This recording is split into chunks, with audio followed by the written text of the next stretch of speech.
69 degrees at 8:09. Good morning to you and good morning to my guest in the studio. Frank Castella is here. Hi, Frank. We're going to be Good morning, talking about Hudson Valley. we're going to be talking about the Hot Air Balloon Festival and a Yeah. whole bunch of stuff. We're going to sprinkle in some songs here and there among the conversation. You good with that? I'm great with it. You're great with that. That's good. I'm glad. Let's start with fame. Can you handle the fame? Well, everybody gets 15 minutes or so, I guess. But with a few minutes here and there, we have some fame for you today. Frank Castella is here from the Dutchess County Regional Chamber of Commerce. Take a bow, Frank. Kate, it's great to be back in the studio. Well, thank you. I'm always glad to have you come here and visit. Even no matter how long a drive it is, you always come, and we appreciate that.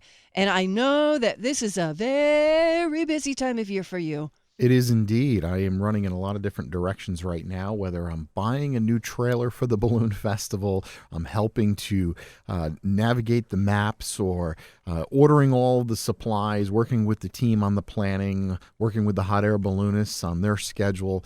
There's a lot of detail that goes into producing this event on Labor Day weekend. Yeah, it doesn't just happen. Yeah, if you've ever put together any type of event, whether it's a wedding or anything of any kind of scale, this an event of this magnitude, when you have nearly 30,000 visitors coming to your town, is a lot of detail that goes into it. Yes, and it's all on your shoulders, pretty much. You lucky thing. I do enjoy it. I will Yes, admit. I know. I You do always enjoy. you always kind of light up when you're talking about the Hudson Valley Balloon Festival, which this year is Labor Day weekend. Correct, and this is why my staff calls me a balloonatic. Balloonatic. Yes, that's what you are. So tell us all the details, please. Yeah, on Labor Day weekend, we will host about 25 hot air balloonists from all over the world. They'll be visiting us in the Hudson Valley at Time Moore Park in Dutchess County, which is in the town of Unionvale, or some folks call it LaGrangeville, depends on where you live, but it's right there on the border. It is 547 acres, the largest municipally owned park in the state of New York. Okay, Absolutely that's room for a lot of serene and balloons. beautiful it is. And just like any balloon festival, we'll have flights all throughout the course of the weekend. However, the flights will happen early morning and late evening. And there's an interesting reason that happens. A lot of people don't understand, why do they do them so early? I don't want to get out of bed, or, it's only in the evenings. I'm not going to get out of bed, so then that means I'm going to go in the evenings. Chances are the evening launches may not happen as likely as the morning launches, just because of weather patterns and so forth. But it has to do with exactly that. It's the weather patterns. As the sun rises, the solar winds pick up. So that's why you typically do not see hot air balloons in the air during the course of the day. I never thought of that, but yes, driving around like on the weekends, I get up early morning and over in the distance you'll see a balloon, at 6 o'clock in the morning, and that's why. Okay. That's exactly why, because the solar winds pick up, and during the day it's nearly impossible for hot air balloons to fly, although it has been known that here in the Hudson Valley that on occasion you can get very calm days, but it's very seldom. But for safety's sake, early morning or later. Early evening, like actually after dark? Well, no, before dark. Okay, you have that to be part down, worried me. Yeah, an hour before sunset, as they say, okay, in the balloon world. So learned a lot about hot air ballooning over the years. I've been involved since 1992 as a young man, helping out hot air balloonists inflate and fly as a crew member. I've traveled to a lot of festivals, and just so happened that as I got older, came back into the world through the Chamber of Commerce after being away from it for quite some time, I should say. And now I'm in it full-fledged, and I will tell you there is nothing quite like it. If you've never been in a hot air balloon, there's no experience like it, Kate. It's not like a helicopter ride. It's not like an airplane ride. It's not like jumping out of a plane.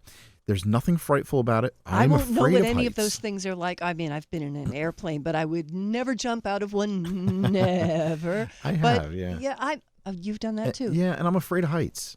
I'm not a big height person. I get very nervous on heights. No, I don't. I'm not afraid of heights. I don't see the point of jumping out of things. But but I took a glider ride once, and I imagine that in a balloon, it would be as peaceful as the glider ride was. It was silent. It was beautiful. Yeah, very similar to that. Mm. The only difference is you can turn your body 360 degrees and look all around you and take it all in. Okay. Glider, you just have that, maybe 270 degrees. You can look side to side. There's just nothing quite like it. That floating feeling. You're not heading necessarily in one particular direction. You're at the mercy of the wind without very little control of that balloon. But it also means you don't have to make decisions. You just be. Right. Uh-huh. Well, I guess if you're the pilot, you're making some pretty significant decisions. I would hope. But these hot air balloons really, and I should say the balloon pilots really know what they're doing. These are commercial pilots that we hire for the festival. This is what they do for a living, many of them. How many balloons So are there? we're aiming for 25 hot air balloons. Mm-hmm. Right now we have 21. There's a little issue with the FAA this year, which is interesting. There's a big change in the way these hot air balloon pilots have to have a physical and the way the license is issued relative to their physical. They have to have a physical twice a year now, and that is holding up the process. So the FAA made this new rule and changed the rule midstream, and of course they weren't prepared with enough staff in order to process all of these licenses in time. So we're having difficulty getting all the pilots through it. Interestingly enough, Canada has already had this in effect for quite some time, so many of our pilots are coming from Canada more than usual. All right, sure. We have, I think, 7 balloonists coming from Canada this year. Typically, we'd have 1 or 2. So, they already have gone through that process. They're already familiar with it, and there's some reciprocation there with our FAA. So they allow that to transfer over into here in New York. Okay. So yeah, that's. So a couple dozen balloons, hot air balloons, and people can get more information on the website, which is? It's balloonfesthv.com, balloonfesthv.com, the Hudson Valley Hot Air Balloon Festival presented by J.P. Morgan Chase & Company. Thank you so much. The Dutchess County Regional Chamber of Commerce is working on it. You can always get information on their website, also dcrcoc.org. We're going to talk to Frank about some other things, too. We're going to take a break real quick and maybe play you another song, too. It's 8:19 at Wall Radio.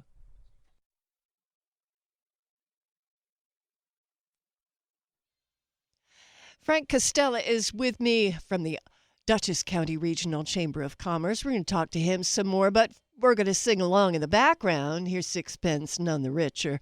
69 degrees, 8:22. Good morning. We're Wall Radio.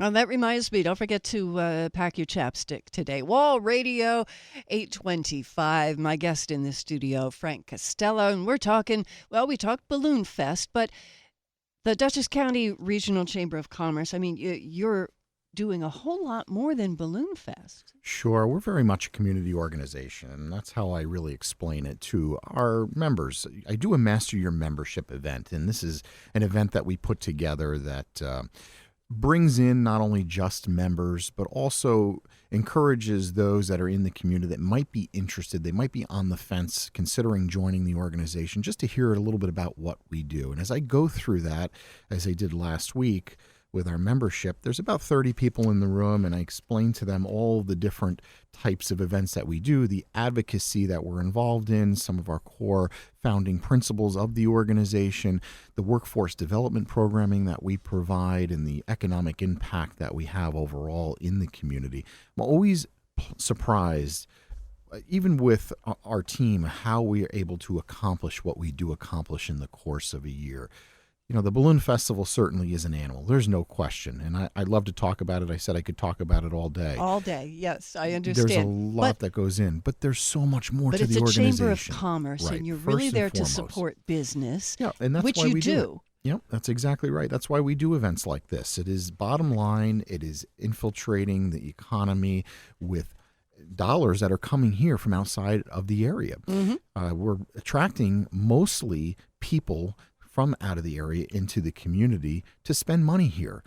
They come and spend money in the local diner. They spend money in our local restaurants, of course, and definitely hotels, and with our food vendors, all the local artisans that we invite and give discounts to. So that's the idea behind any of the events that we produce during the course of the year, whether it's the Hudson Valley's Top 40 Under 40 on a Thursday night, bringing 500 people out in the community. They normally wouldn't be out and about on a Thursday night. They're going to go out. They have to stop at the gas station. They need to go and grab a drink beforehand. Maybe they go out afterwards and have dinner. The whole idea is spurring the economy, keeping the economy moving, helping those businesses that really need it on a weeknight. The restaurants that are in and around events that we host, and it doesn't matter whether it's a business after hours that goes till 7 p.m.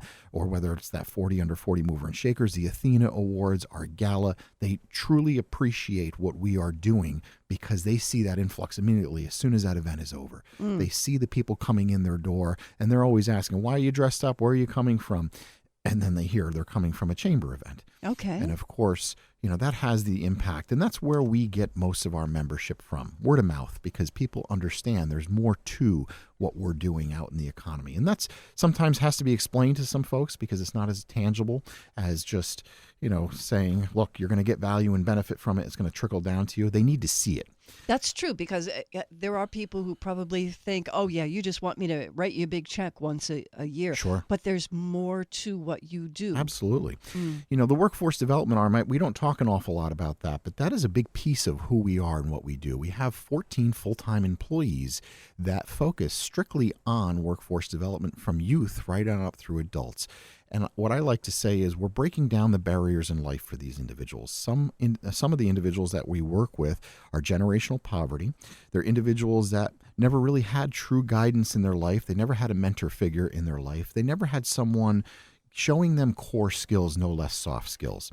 And soft skills is a big conversation in education today. There's a lack of soft skill, but this is core. And when I say core, this is hygiene. It's simple things as showing up to work on time. And we hear this from employers all the time. I just can't get someone to show up. I can't get someone that's committed. Wow. Well, these are things that if they're not taught from the very beginning, individuals aren't taught and explained why, they don't understand. So we work with individuals and help to get them gainfully employed, put them on a career track, put them on a career ladder.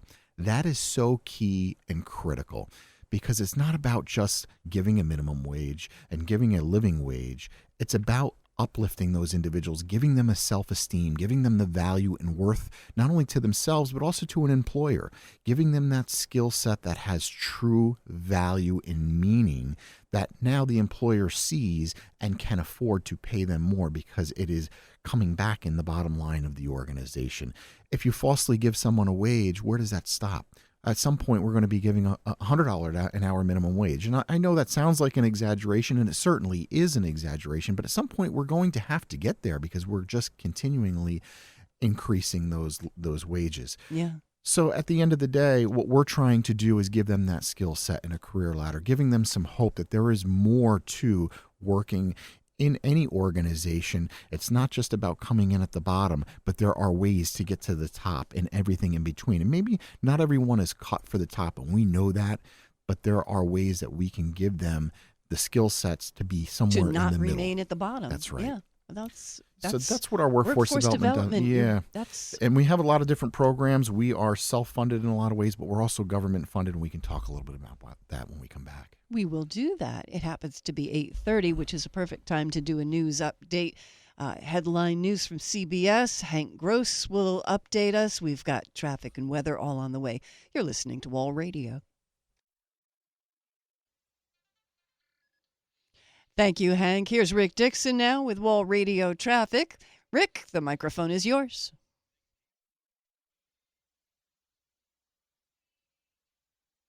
We do play the greatest hits, and I'm glad you noticed that. 69 degrees now, 8:34. Good morning. Happy Tuesday to you. It's August the 8th. We're going to get back to our conversation with Frank Castella about everything happening in Dutchess County business. But first, we need to hear John Mellencamp.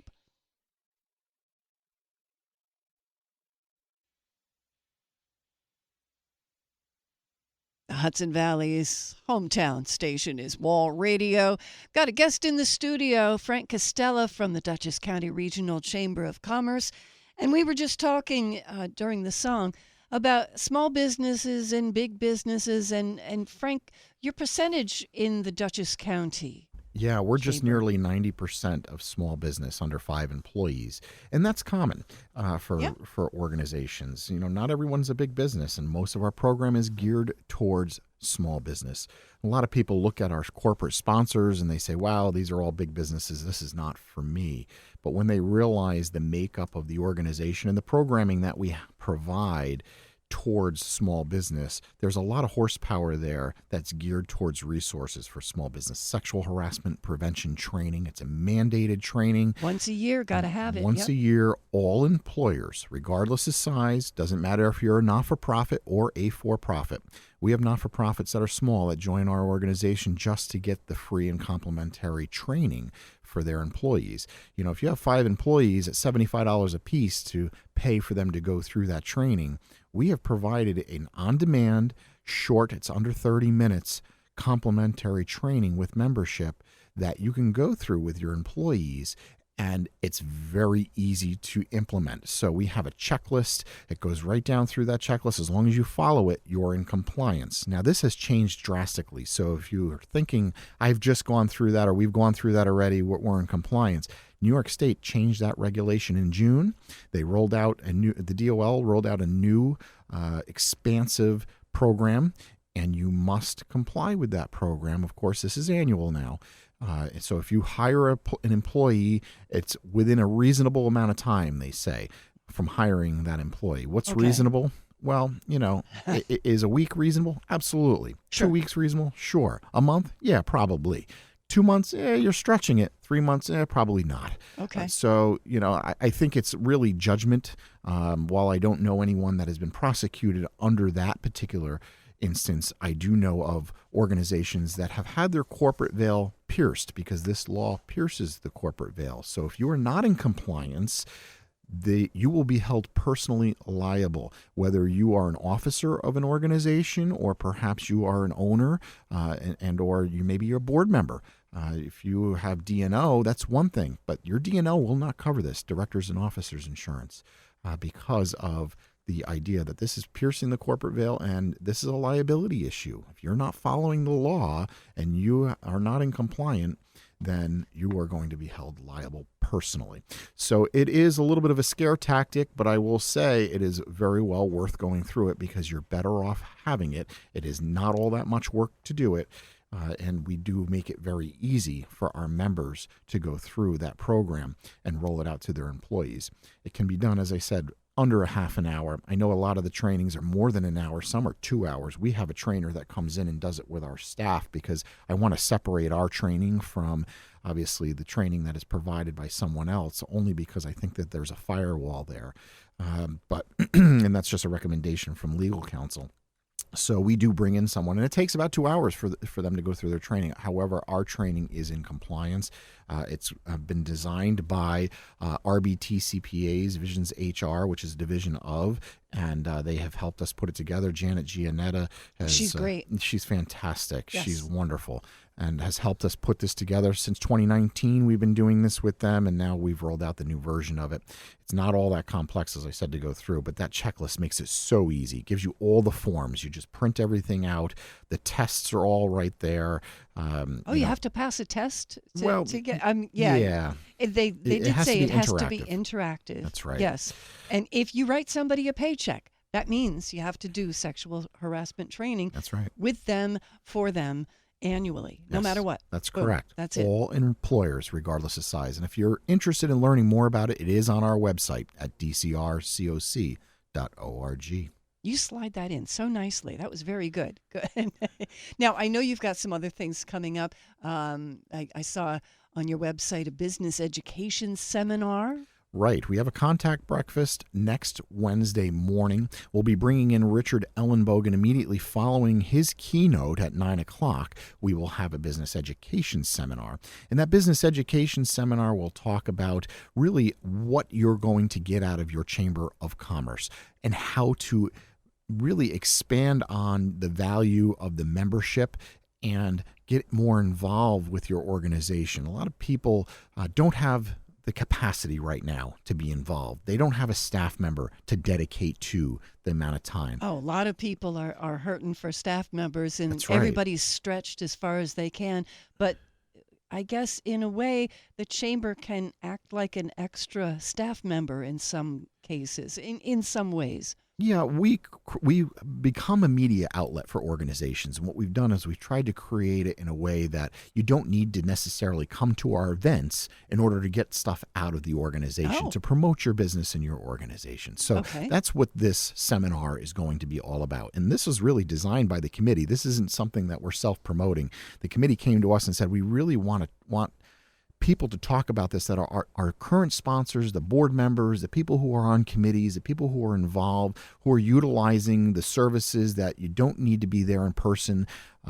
Impact PR and Communications is a perfect example. They use all of our portals because of the way you can post to business news and reach an audience. And they can see and track that impact. So they know that there is value to doing this, and they encourage their customers to be members of the chamber for the reason of just being able to go in and easily post and edit and really reach their audience using the search engine optimization theory by just simply being on our website and putting the correct tools on our website and keywords on our website to reach their audience. So, and you're teaching other people how to do that next Wednesday. That's correct. Okay. Yeah, so that'll follow our contact breakfast, and there's always something to go to, whether it's a ribbon cutting. We have one this upcoming Friday, Whalen Architecture. He's one of our board members, really successful small business story in our community, architecture firm, a husband and wife that have grown exponentially over the years.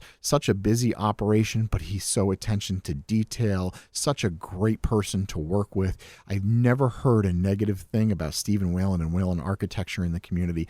Small business operation, yet they do a lot of large projects in our community, and they just opened a new office, so we're really pleased to be there Friday at 4 o'clock. Congratulations for them. Yes, a lot of great stories like that in and around the community. Of course, we have more events all listed on our site, dcrcoc.org, whether it's a chamber event, business event, or a community event. It doesn't necessarily have to relate to business. We have a whole host of community events on our community calendar. Check them out online, dcrcoc.org. Thank you, Frank Castella. We're going to keep him here a little bit longer and keep talking, but we're also going to keep singing. I've got the OJs standing by to sing for you next on Wall Radio.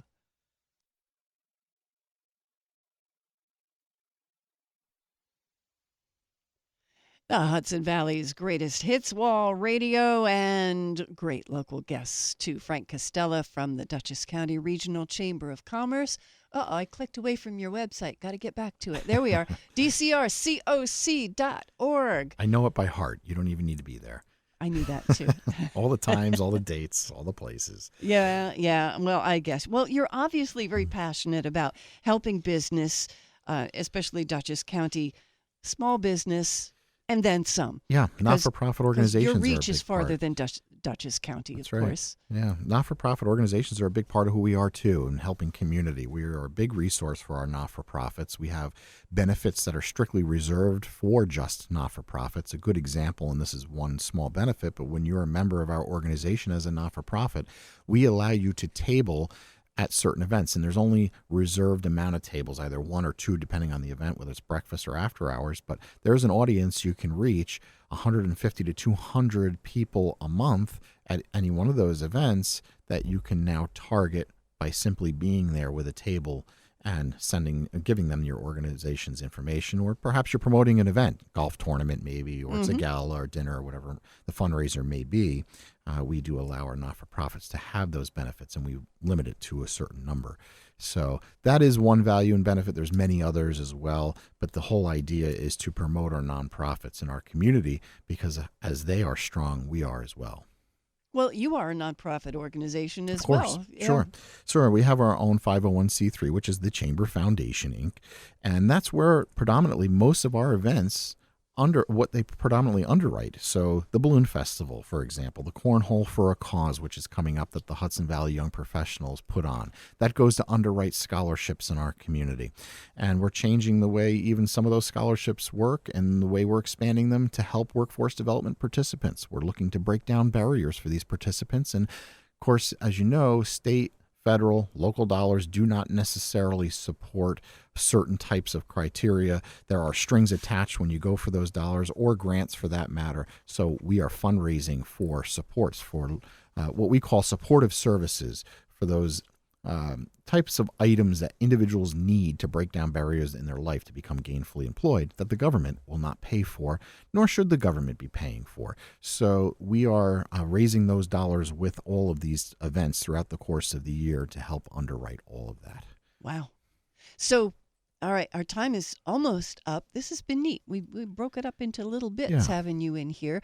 And I know that you wanted to talk just a little bit more about the 32nd annual Hudson Valley Hot Air Balloon Festival. That's right. JP Morgan Chase is back this year to help support and underwrite the 32nd annual Hudson Valley Hot Air Balloon Festival. It will run Labor Day weekend, September 1st through the 3rd. 5 hot air balloon launches scheduled, but activities and events scheduled all weekend long. It starts on Friday the 1st, 2:30 in the afternoon. We will open the gates to the public, food trucks and vendors. We have 18 food trucks signed up right now. I think that's where we're going to cap it. I think that's more than plenty for what we need. From Cousin's Maine Lobster. If you're a lobster roll fan, they're one of the best. I've heard of them, They draw quite a crowd. But everything in between, to empanadas and Latino food, to food that is American cuisine, hot dogs and hamburgers and everything you would expect. So you need something for the kids, and you need something for the families, and you need something for those that just want to give themselves a special treat. Of course, we have breakfast vendors as well for early morning. So we have an interesting one, which is a pizza vendor, and he does breakfast calzones and breakfast pizzas and so on. So I thought that was a little odd, but nevertheless, I'm willing to try anything new. Odd is good. Some of my best friends would understand that. We have a local apple cider donut truck. And of course, your typical breakfast wraps and so on and so forth. Mm-hmm. So the food is well taken care of. We have about 14 sweet vendors, from cotton candy to your candy apples, and the list goes on. This year, we will have something new at the festival, something we have never done before, and this is amusement rides. So there will be the opportunity to have amusements for children starting at 2:30 in the afternoon. They will sell a bracelet, all-inclusive bracelet, so they'll run for 2 hours with that bracelet, and you can go on any ride as many times as you want with the bracelet. Oh, that's fun. That's kind of a neat little aspect to it. Yeah, that's a new thing. We have a lot of inclusive activities as well. So there's plenty of board games, and we have table tennis to cornhole we talked about. We have a lot of cornhole boards. I think we have a dozen or so. We have what I call barrel pong, which is giant beer pong, if you will. There's lots of games, plenty of games there for our constituents. And then, of course, we have a bubble zone for the kids. All of that area is sponsored by our friends at the Children's Home of Poughkeepsie to help us underwrite it. We have live music on the stage, sponsored by Waverly Pest Control. There's something to do for everyone. Beer and wine tent if you want to hang, grab a cocktail, sit and watch the hot air balloons take off. We have a VIP section as well. There's a lot of little details that go into this. Check it all out online. BalloonFestHV.com. Tickets and information are right there. Fingers crossed for excellent weather. May everything go perfectly for you this year. Yes, yes, you do. Thank you so much for coming in, Frank Castella from the Dutchess County Regional Chamber of Commerce. Their website, one more time, Frank. I know it, but you know it better. DCRCOC.org. Thank you so much. Wall Radio, it is 8:57. Let's slip in a song